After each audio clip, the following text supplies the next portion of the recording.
Dubaï, Doha, Abu Dhabi, les grands hubs du Golfe sont sous tension et vous êtes peut-être dans un terminal ou en train de voir votre vol s'afficher annulé sur l'écran.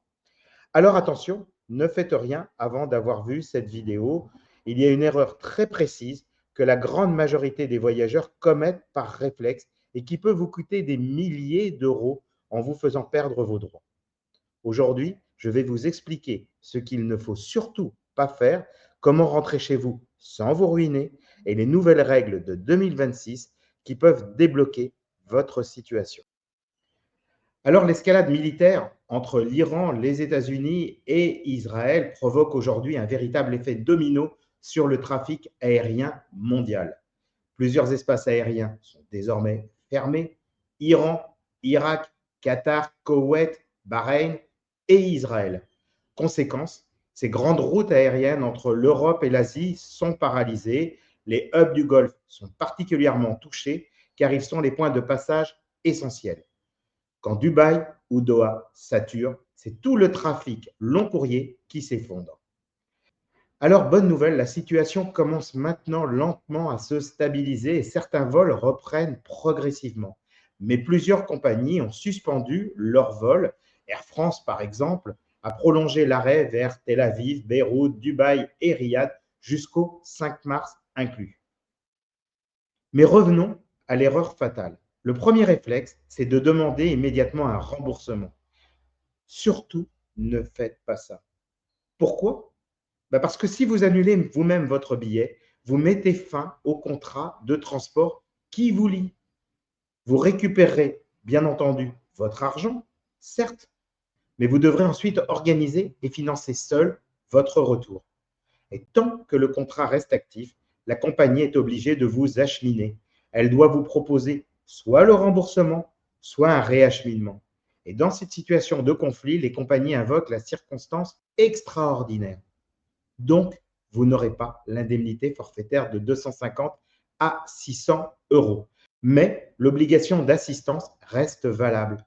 Repas, rafraîchissement et hébergement, c'est à la charge de la compagnie tant que vous n'avez pas annulé votre contrat.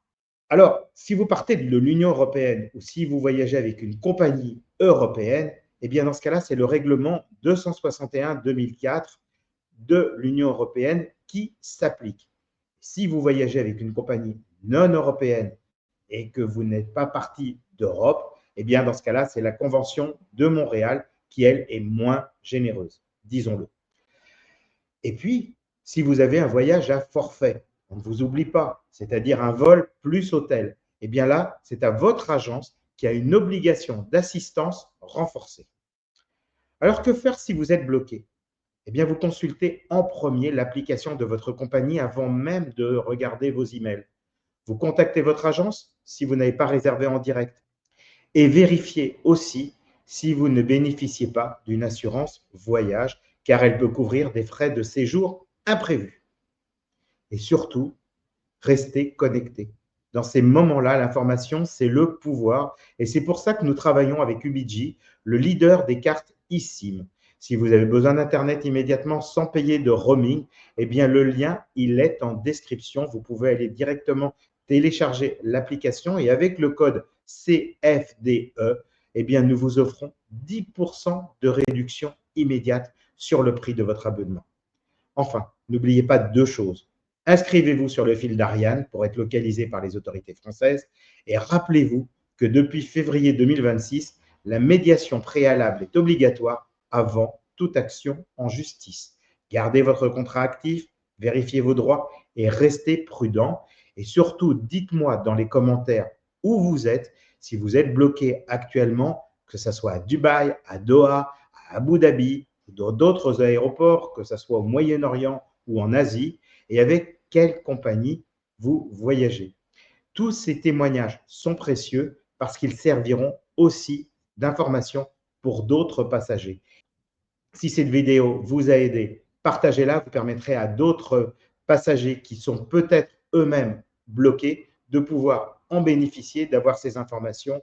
Vous pouvez bien entendu liker cette vidéo, vous abonner à la chaîne, ce qui vous permettra en même temps d'avoir de nouvelles actualités. Et plus vous likez ou plus vous mettrez des commentaires, ou plus vous vous abonnerez à la chaîne, plus l'algorithme YouTube référence la chaîne et permet de la montrer à d'autres personnes qui eux-mêmes sont peut-être aujourd'hui à la recherche d'informations fiables. Merci à vous